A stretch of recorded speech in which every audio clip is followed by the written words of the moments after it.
পরম গুরুদেব শ্রীল প্রভুপাদ বললেন যে হরিনামের কোনো অল্টারনেটিভ নাই।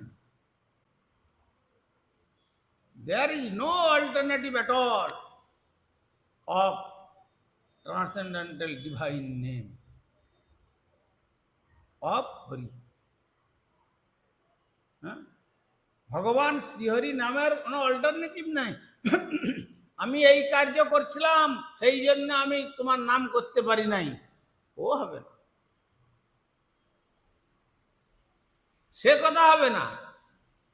কিন্তু আগে তোমাকে সংখ্যা নাম পূরণ করতে হবে, তারপরে তুমি অন্য সেবা যা কিছু করো, তবে গিয়ে সেটা সেবাতে পর্যবসান ঘটবে। আর না হলে সেখানে কর্ম হয়ে যাবে, আর কর্মের দ্বারা জীবের বন্ধন হয়, সে বন্ধন দশা প্রাপ্ত হবে। এই জন্য প্রভুপাদ এই কথা বললেন।